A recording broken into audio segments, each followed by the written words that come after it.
रूस और यूक्रेन में शांति समझौते की कोशिश में जुटे ट्रंप ने आखिर क्यों जेलेंस्की को दे दिया अल्टीमेटम? ट्रंप के 28 पॉइंट्स वाले शांति योजना को लेकर जेलेंस्की क्यों कर रहे टालमटोल? गुस्साई ट्रंप ने फिर क्यों कहा अगर शर्त नहीं मानी तो और सख्ती लागू हो सकती है? आखिर इस समझौते में क्या झोल है? नमस्कार, मैं हूं विवेक पाल और नवभारत टाइम्स पर आपका बहुत बहुत स्वागत है। इन दिनों रूस और यूक्रेन में जंग और भयावह हो चुकी है। लगातार रूस और यूक्रेन एक दूसरे पर ताबड़तोड़ हमले कर रहे हैं। रूस के हमले अब पहले से भी ज्यादा घातक हो चुके हैं। इस बीच जेलेंस्की दुनिया भर के देशों से रूस पर और कड़े प्रतिबंध लगाने की मांग कर रहे हैं।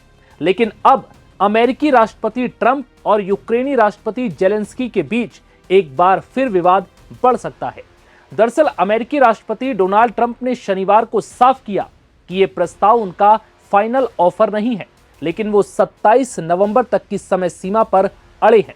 ट्रंप ने कहा कि अगर यूक्रेन के राष्ट्रपति जेलेंस्की से स्वीकार नहीं करते तो उन्हें लड़ना जारी रखना होगा, यानी यूक्रेन को रूसी हमलों का सामना आगे भी करना होगा। हालांकि ट्रंप का कहना है कि वो किसी न किसी तरह से इस युद्ध को खत्म कराने की दिशा में आगे जरूर बढ़ेंगे। दरअसल ट्रंप ने जिस 28 बिंदुओं वाले शांति प्रस्ताव को जेलेंस्की के सामने रखा है, उसको लेकर भी अब विवाद हो रहा है। रिपब्लिकन सीनेटर माइकल राउंड्स ने दावा किया कि विदेश मंत्री मार्को रूबियो ने सीनेटरों से कहा है कि यह 28 बिंदुओं वाला शांति प्रस्ताव रूसी सोर्स दस्तावेज है, जिस पर अमेरिकी विदेश मंत्रालय ने अब तक कोई आधिकारिक प्रतिक्रिया नहीं दी।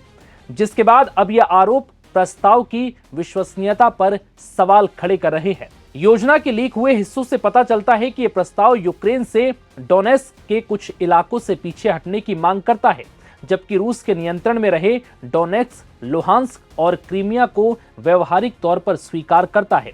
इसके साथ ही खेरसोन और जापोरिजिया के मौजूदा मोर्चों को भी स्थिर रखने का सुझाव दिया गया है। प्रस्ताव में यूक्रेन की सेना की अधिकतम ताकत 6 लाख सैनिक तय करने की बात शामिल है।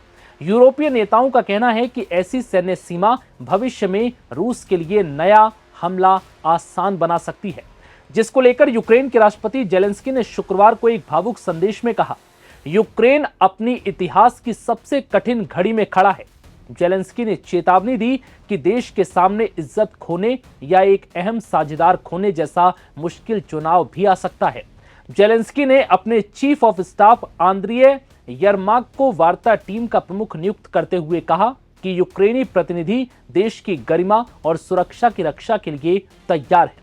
हालांकि अमेरिकी राष्ट्रपति ने कहा कि उन्हें उम्मीद है कि यूक्रेनी नेता अगले गुरुवार तक युद्ध खत्म करने को लेकर उनके प्रशासन के नए प्लान पर जवाब जरूर देंगे।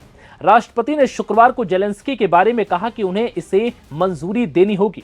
हालांकि एक दिन बाद उन्होंने सुलह की बात करते हुए यह भी कहा कि मैं भी शांति चाहता हूं, लेकिन अब देखना होगा कि क्या ट्रंप का यह समझौता जेलेंस्की मानेंगे या फिर यह शांति वार्ता बेनतीजा रहेगी और एक बार फिर रूस और यूक्रेन में युद्ध और तेज देखने को मिल सकता है।